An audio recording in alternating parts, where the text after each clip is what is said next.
Hello and welcome to all of our audiences. Thank you for keeping up with us in this journey of all of our podcasts. This is podcast number 4. We are speaking about DEI and A, diversity, equity, inclusivity, and accessibility within corporate industry, within workplaces, and in general as a subject that we feel we must touch upon, having become most critically in the past few years.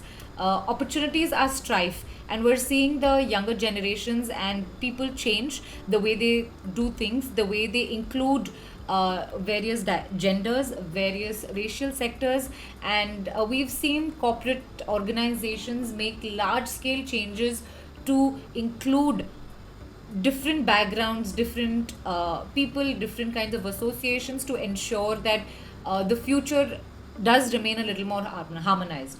However, I do want to have this conversation with two prominent people who are here with us today, Mitali Nikore and Ritu Sharma.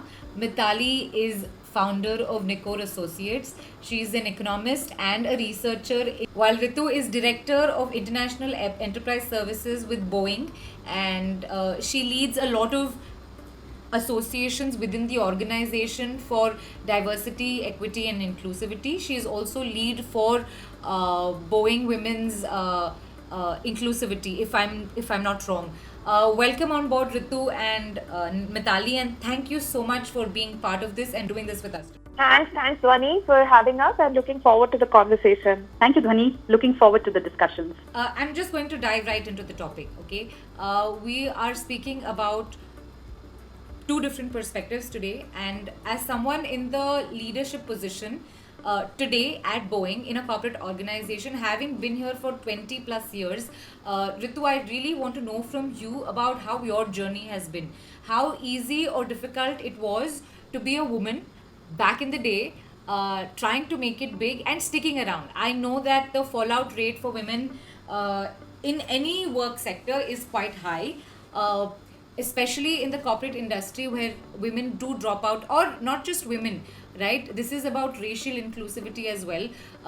Dropout rates are high, people don't make it to the top, and the journey is often quite vigorous and difficult. Can I know from you how you've managed to climb the ladder at a time when most women in the country were not even completing their education and being told on being great housewives and great daughter-in-laws in a country like India? Also, please do give us a glimpse of the kind of challenges that you've come across and everything you fought to preserve when you were making this journey happen. Thank you, Dhwani. Well, that's quite a big, long question, and I'll try to, keep it short, but at the same time, bring out some of the key aspects of my experiences in my journey in the domain of corporate real estate. So I think, firstly, I would like to give a little bit of perspective, to the listeners today. So like as we all know, construction industry contributes to nearly 10% of the GDP in India. And when you look at the overall workforce in the country, total 47% of the workforce is actually women. But however, when we look at the cross section of the construction industry, it is as low as just about 11%. This is primarily because of the fact that when you think of the word construction, you think about brick, mortar, and you think about steel, you think about glass. And by virtue of these materials, the industry is a very masculine industry. It's a very male-dominated industry. When I entered this industry 18, 19 years back, it was quite a difficult journey for me, primarily because women were not really there. I didn't have women mentors. I didn't have women leadership to help me, coach me to be able to figure out how do I, carve my path in this professional space. But when I look back, I think one of the biggest contributors in my life journey has been my upbringing and my background from where I come.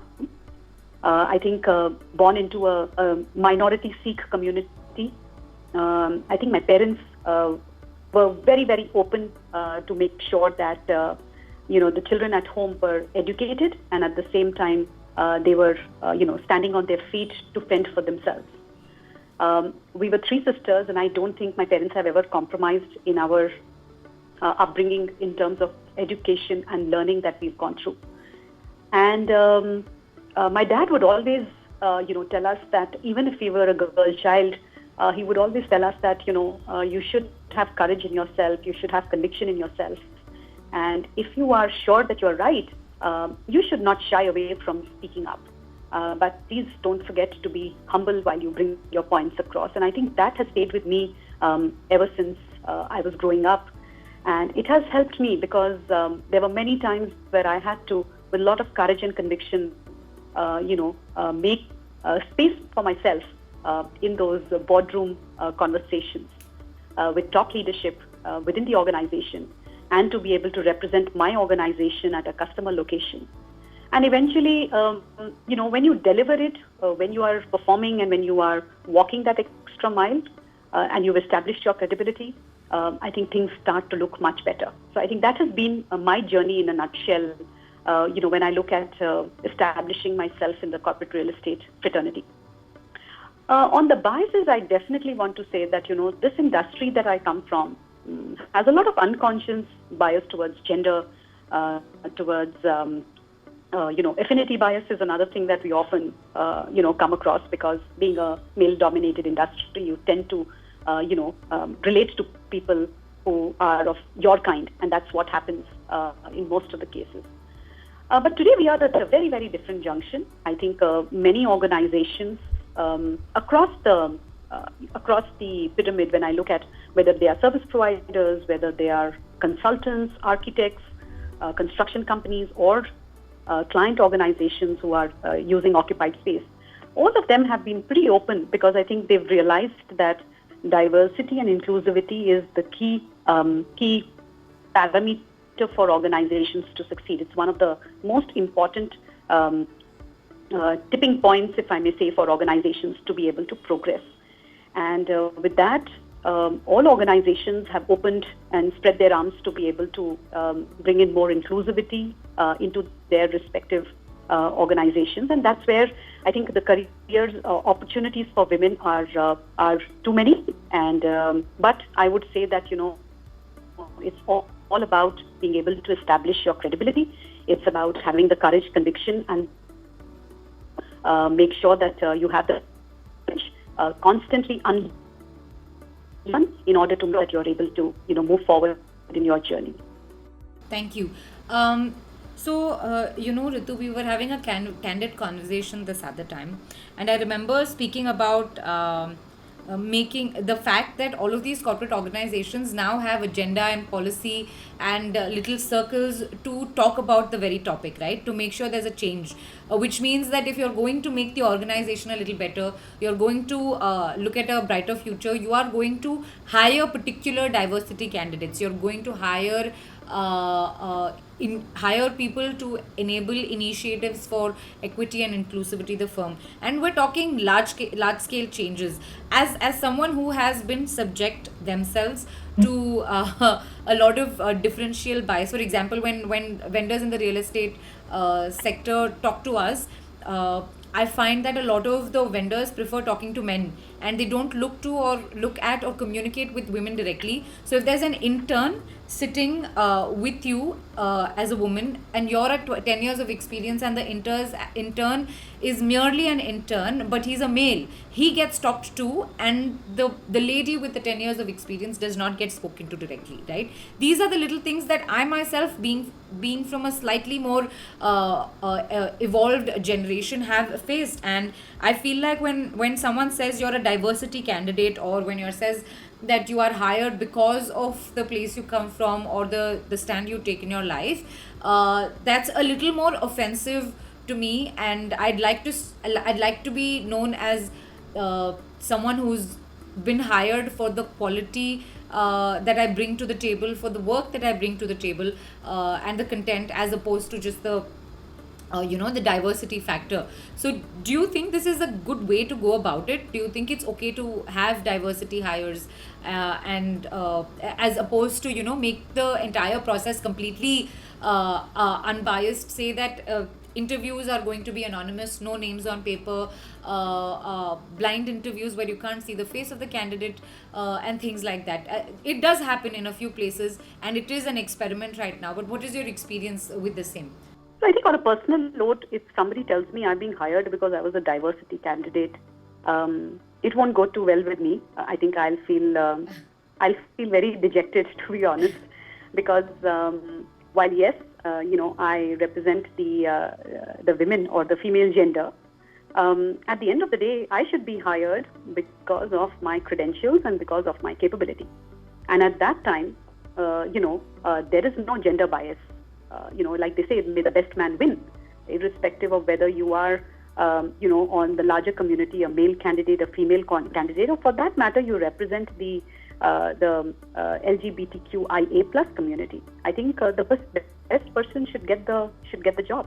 So I wouldn't be very happy about the fact that somebody tells me I've been hired because this was a diversity candidate position. Right. Coming to your other point in terms of many organizations today, and are talking about building policies and practices around trying to blur the lines of this diversity definition. I think it's more about an equitable workplace. It is more about making sure that it's equal opportunity. Your sexual orientation is not a barrier for you to apply for a position in the organization, and if you are capable, it'll be a fair hiring process. Right, and we say this even for racial candidates, right? I know absolutely, that racial equity is a very, very big thing, and in fact, when I look at it, the definition of racial equity could be very different far west. But when we look at it, and I can just talk about the Indian cultural, quotient, the racial equity over here is very, very different. It would be probably more than the color of the skin. It would be, North India versus the South India, if I can be very, very candid in this call. You are. But irrespective of whatever is your cultural background, organizations are today even looking at how the job descriptions are being articulated so that they sound more inclusive. They come across as unbiased job descriptions, right? And I think these are some policies and practices, if I may say, are trying to make sure that we are blurring the lines of that definition of diversity, and we're trying to make sure that inclusivity plays a bigger role in this process of trying to make an equitable workplace. Agreed, completely agreed. As someone from the Indian subcontinent, and especially from Bangalore, which is a very, very, very cosmopolitan city to come from and very accepting of any nature, of any behavior, I've heard from a few counterparts up north that there is a racial discrimination, especially with the casteism and caste system, right? And like you said, this is not the Western perspective. We are not talking about Black Lives Matter over here, but we often forget to speak about the opportunities that come by and get lost in transition for those from the lower caste, perceived lower castes, if I put it like that. And there is a behavioral need for rectification on not just on what policy is imbibed and accepted within an organization, but also in the way you address your peers, in the way you address your colleagues, employees, and everything henceforth. Is that something that's also prominent within the industry? Have you come across any such instances? I think caste system has been one of the, age-old descriptions when you look at it from the Indian culture. But today, when I look back, and I certainly want to bring in the way millennials look at life today. I don't think caste system really prevails. Okay, it might be in some pockets of the others. There is a large rural India that still exists. Yes. But I think when I look at it from the tier 1, tier 2, and the tier 3 cities, caste system is slowly, is kind of disappearing. Today, if you look at it, and I can just give you the example of when you look at these co-working spaces where people come, connect, there is a small team having a team gathering. At the same time, there are two entrepreneurs who don't know each other but happen to meet each other in a co-working space, and there is a new business idea that gets generated. There are so many startups filled with young people in that organization who think very, very differently, right? They are thinking beyond the bounds of how should I look when I come to the office, right? What is the kind of attire I need to wear when I come to the office? And I'll give you an example. When I started my career, I used to engage with one of my customers, which was Monsanto. And Monsanto was a very, very, smart casual wear kind of a culture. Whenever I would go for meetings there, I never went, in formal business wear. I would generally go with smart casuals. I would, so that I could be seen as one amongst them and not somebody who was the odd woman out. But today, if you see, I think for the millennials, it does not matter. Even if they have to enter an environment where everybody is, wearing ties and blazers, I think they wouldn't mind entering into that boardroom wearing a pair of cool blue jeans with a nice, white collared shirt. So I think times have really changed. It's beyond how you look. It is beyond your cultural orientation. It's beyond your sexual orientation. I think that's where we are heading to, which makes I think the social environment more beautiful, more congenial to how we look at things as opposed to where we were 20 years back. Thank you. Yes, that does make sense. And I feel like personally, when we are speaking about diversity, right? If it's not the war on gender diversity, it is the war on racial diversity. In India and in the Indian corporate setup or in the Indian startup setup, like you mentioned, I do see that racial is not as big of a concern as the gender part is. I may be wrong. Correct me if I'm wrong, Mitali. And I'd really love to hear from you on the same points that we're speaking about, if we are wrong and if there's something else that the numbers are telling us. So, so happy to join this conversation now. And, I am a millennial. I am actually at the first year of when millennials, start. So I also can't speak for Gen Z, but I do work with a lot of Gen Z in my think tank, which is Nikkor Associates. And now I can identify with them. Not that I like everything that they do. But as a millennial, I can assure you that neither has casteism left our conversation, neither has caste discrimination left, and we cannot say that the caste considerations are no longer such a big part of our daily lives. Yes, they are not part of our daily lives because we are privileged. Right. We are privileged, and we are privileged enough not to know our caste. And if we are privileged enough not to know our caste, then probably we are not of low caste.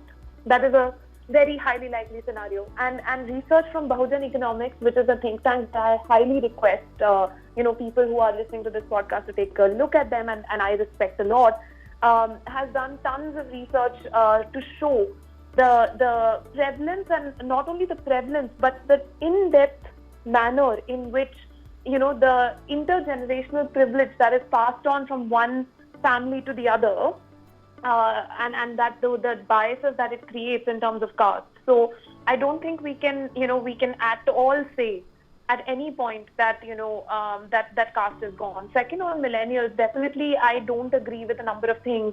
Millennials are equally conscious, and whether it's millennial women or men, about the company culture, about what they wear, what they don't wear. I mean, maybe in a Bangalore microcosm they are not, but in Delhi or Mumbai or other cities, it's quite different. Yes. And there are expectations from millennial employees, because the millennials are now entering mid-management.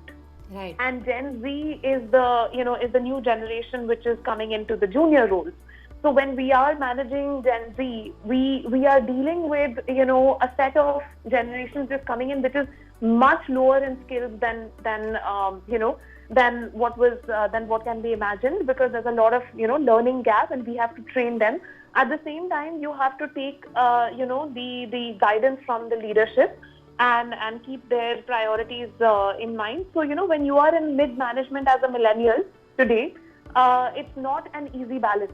It's quite a difficult balance, and you end up doing, I would say, 90% of the work because you're getting something from your team which may be half-baked, and obviously your boss is not going to prepare a document, so that comes on you.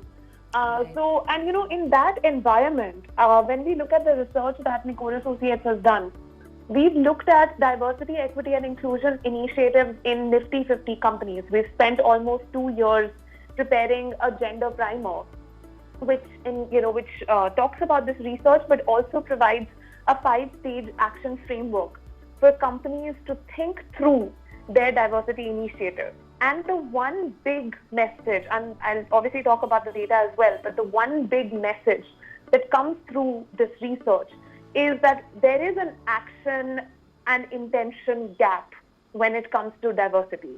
There's a very good intention that companies have. Everybody is well-intentioned. Everybody is committed to diversity. Everybody is committed to the lip service around diversity. But when it comes to actual investment, then it becomes about, but what is the ROI on this investment? And many a times the diversity leads in companies may not be able to fully quantify the benefits of, investing in diversity initiatives. And as a consequence, you end up choosing those initiatives which may be less costly, but then also their long-term impact is lower. And then it doesn't, result in that kind of a increase in productivity. And therefore, you become stuck in a low investment, low productivity loop on diversity initiatives. And I can actually liken this to a lot of the experience that we've had on development sector projects in, the work that I do with international organizations. Because in their sector, we're investing in social projects, whether it's, say, water and sanitation projects or, infrastructure projects or education projects, health projects. In all of these projects, you're not able to show clear revenue streams, right? So you are only able to say that, yes, these are good for the economy. But how good? And what is the benefit going to be? Quantifying that has become a whole discipline in itself. And I'm one of the experts globally on that.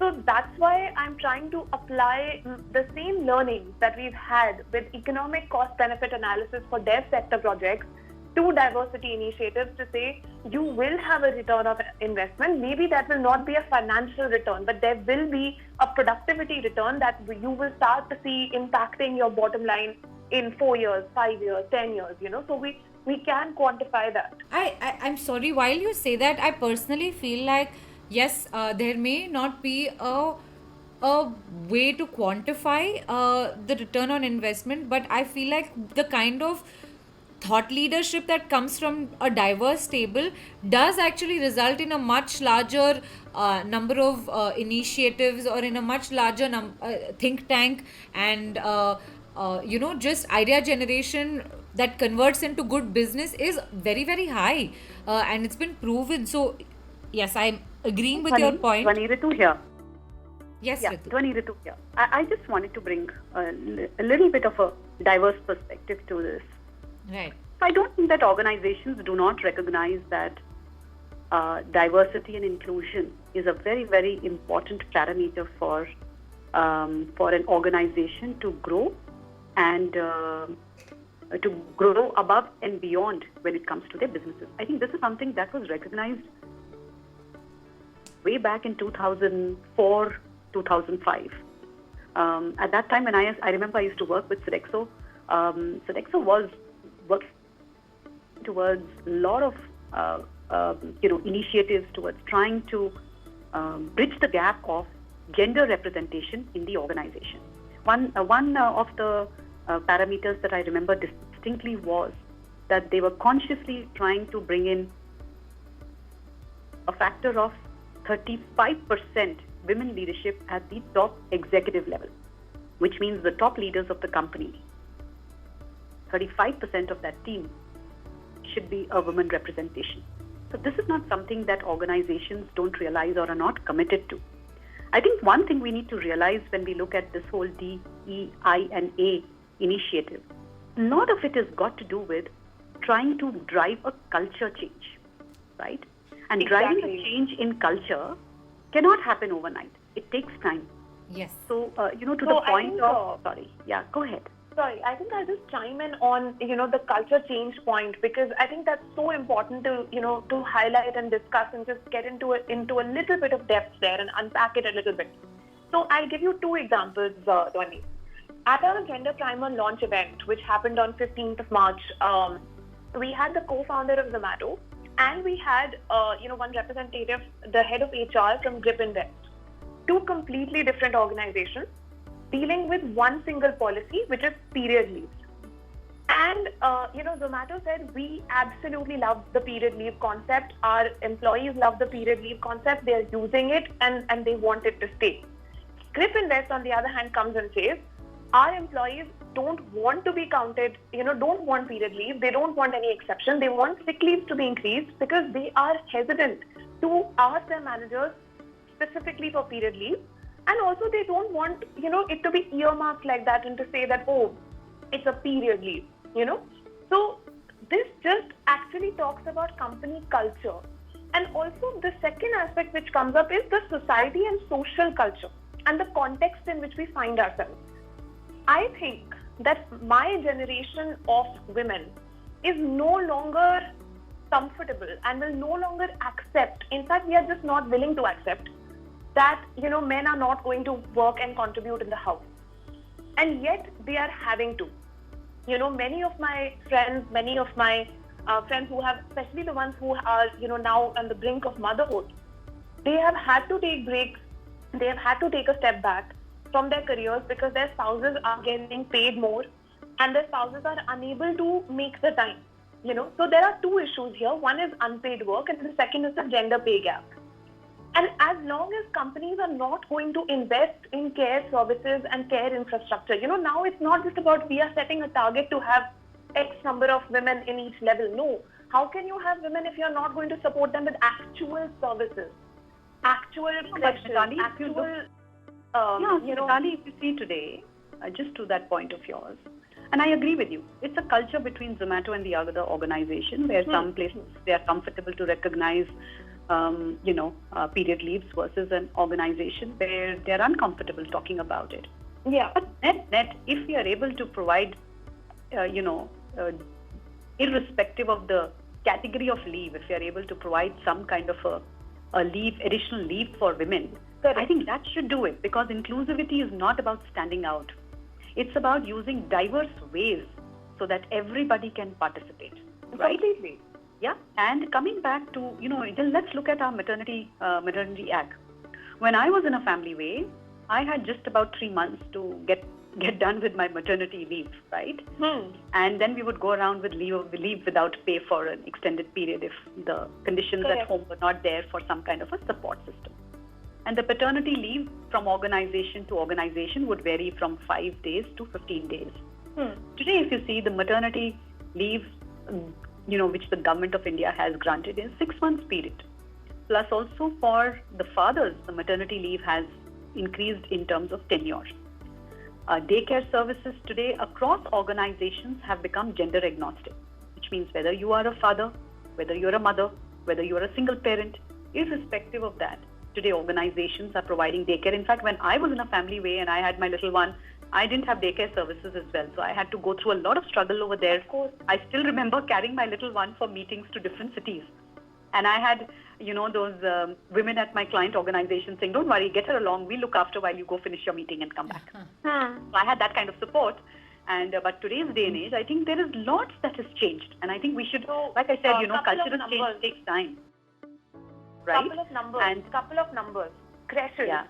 Only 36% of Nifty 50 companies are currently providing any form of crash service at their organization. Number two, when I can tell you of a personal incident which happened to a friend. She's in a leadership role in a banking organization. Her crash service, which is available in the office, is only till 7 p.m. Yeah. Her calls go on till 11 p.m. So between 7 p.m. to 11 p.m., she's actually using the unpaid services of her team members to take care of her kid while she's in the office. My question to her was, where is your husband? He's played an equal part in bringing your child to this world. Why is he not doing anything? Other thing, on the Maternity Act, I've written about this as well, and I have been speaking about it for the last 5 years. India is the only country in the world which gives a 6-month maternity leave where the cost is entirely borne by the company that is employing the woman, effectively creating a disincentive towards hiring women in formal roles. while this does not impact corporate organizations are a minuscule portion of the actual workforce of women which are employed in this country. So even in MSMEs and startups particularly, see, I'm not talking about the ones where contractual work doesn't exist, which is 90%. Even in that 10% which was offering maternity leave, there has now been a movement towards offering women contractual roles. Women of my age, childbearing age, just got married, all of us are asked routinely in interviews if we plan to have a baby. Yes. And if we do, what is our plan? Because the company is not going to pay the 6 months. And it's happened to me. It's happened to me just 3 years back.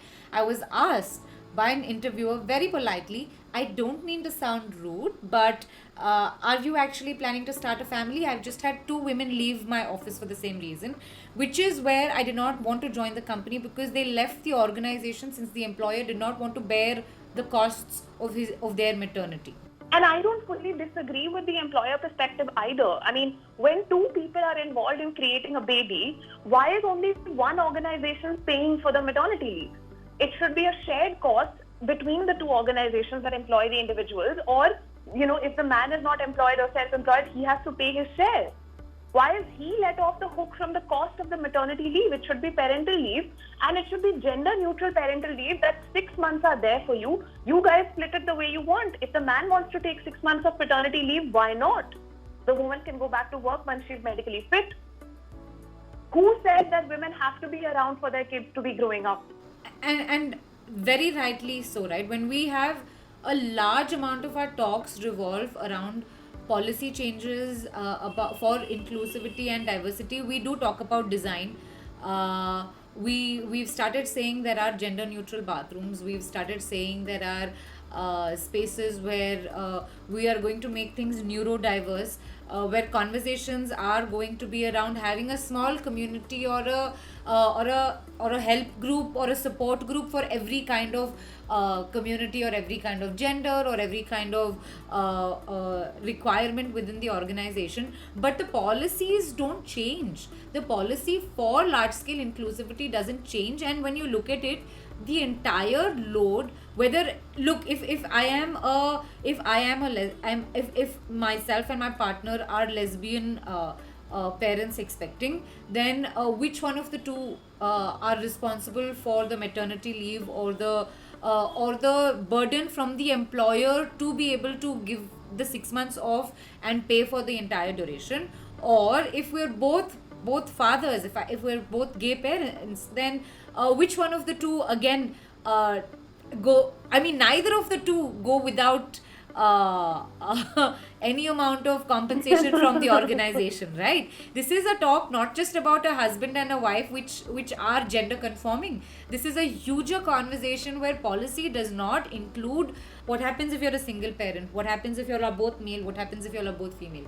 It is a huge discussion for us to have, right? I do feel that it's not just about the woman also. When I am preaching diversity, I am also saying there is discrimination and there are very, very, very ingrained biases. While as a millennial, I know personally that neither do I want to engage in these racial discriminations, and neither do some of my friends who come from very varied backgrounds. We do have parents, we do have the cultural nudges, and we do have in all of our organizations people sitting in the seniority positions who are actually from that school of thought, and there are discriminations that go a long way in making or breaking a person's career, right? So yes, I do agree that the conversation has to be centered around gender bias and diversity, but also we really need to talk about the racial discrimination part, which nobody, and I don't understand why, wants to touch upon.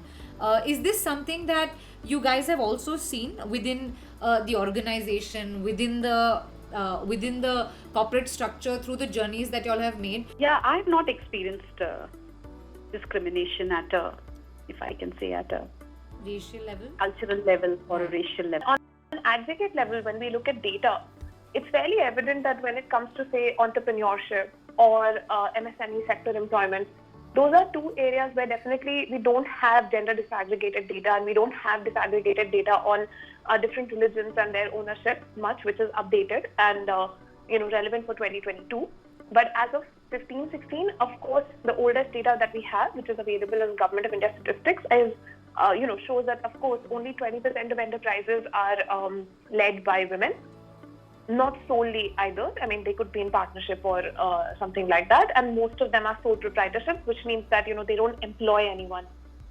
They are just single person enterprises. And when it comes to minority religions, then also the numbers are very low. And there is a movement away from doing traditional work across the country, across communities, across clusters, where people want their children to get educated and enter a corporate world. And as Ritu is saying, that's where the discrimination is the lowest. Correct. But to say that, that there is no discrimination or there is no bias is also impossible, because at the end of the day, corporates have to deal with clients from all over the country. Right, and even if the discrimination is not within the organization, which I'm hoping that it wouldn't be, but there may be discrimination on the client side. There may be a preference in a client side. No, I don't want to deal with this person. No, I don't want to deal with a woman. And I'm quite sure that those instances, while they are not recorded, and we don't have any data on this, that these instances from anecdotal evidence do it. Think about the experiences of the people in your office only. Maybe talk to the ones who are junior, who are maybe not living in as big homes, or who are coming from maybe smaller towns to bigger cities, who have migrated. What are their experiences? Yeah. Because talking really helps in opening your eyes to biases which may exist outside of our immediate circle and influences. But there is a huge mindset issue with even opening up and talking about it. While a lot of people are comfortable about talking to your talking about your issues and your biases within the small group of friends or confidants that you have, we've regularly seen, heard and recorded that the HR does not even get reported half the instances of bias that the people in the office face. And with this whole new wave of feminism, of diversity, of Black Lives Matter, we've really lost in conversation that the fact that India is such a diverse country. This is where diversity is the least and the most prominent, right? You go to Mumbai or you come to Bangalore, there is literally a very, very, very low amount of racial discrimination, and everybody is bye. But when you go up north, when you go to the likes of Kolkata and Delhi, it's not the same. Things change drastically. It's a conversation we must have, and we should have. And I'm really glad to be in the corporate industry, where I can say, just like Ritu mentioned, that it's the lowest in our industry, racial discrimination. While there is a certain amount of gender discrimination, the racial discrimination is the lowest. But I don't think it's not prevalent, and I know from one or two instances of friends too that we have seen issues that have been reported, and where reports have been specifically asked to be withdrawn in the best interest or the better interest of the organization. Dhwani, I have a very, very different perspective to all of this. I think, we should not forget the lineage when we look at it from an Indian culture perspective. We were ruled for so many years, and we were ruled by different set of people, right? To the last, where we, broke the shackles of the great British Raj, right? Caste system, like I said, was part of the Indian culture. How it came, how long it stayed, all of that is, for me, is historical. I think, we need to learn to look forward. That's how, that's always been my perspective on such issues. And like I was talking about the cultural change that we need to bring, it is not easy, because exactly to what we just discussed, an organization is built with people. The common denominator for an organization is the people that build the organization. And all those people are not coming from same cultural backgrounds. They do not have the same upbringing. They are a diverse group of people with diverse backgrounds. Now just imagine if we have to bring all of them to start, I won't call it the group thinking, but start thinking a little more differently when it comes to diversity, inclusion and equity in the workplace. It's going to take time. It's not going to happen overnight, right? But some of the things, and I'm happy to share, many organizations today, again, a very, very corporate worldview over here, right, started to include performance indicators for trying to champion the cause of diversity and inclusion and equity. And when I say performance parameters, it's got to do with people's annual performance, which means exactly to the point, yes, we have policies, there are practices. How much of it, where is the intent to implement it? And I think this is a big step as an intent for organizations to implement it. We've all heard about the big iceberg, right? The middle frozen. And actually the iceberg, what you see at the surface level is not the big iceberg. The iceberg under the sea surface of the water is what is the bigger danger. And the middle frozen often becomes a limiting factor for organizations to, break the mold and, start to fly. And I think that's where organizations have tried to get to the point of starting to look at managerial performance, that middle frozen layer, relating their performance to performance indicators around diversity and inclusion in order to make sure that while there are policies and practices, they are walking the talk as well. So I think for me, that's a very, very big change, a subtle change, a big change. And to ensure that, we are truly trying to bring equity into the workplace. Again, will it happen overnight? No, it's going to take time. And I think change is something that is always a very, very slow process. But the fact that there are these initiatives being implemented, I'm looking forward to a much, much more brighter future, not just between the men and women. I would just say between the diverse, set of people that exist today, that make, our corporate world, that bring people together. There is going to be a change, and I'm very, very hopeful about it. While I do agree with what you're saying, Ritu, the future does look very, very positive. I think things have changed a lot, but I will agree with Mitali as well and say that the change is probably not fast enough and not nearly there.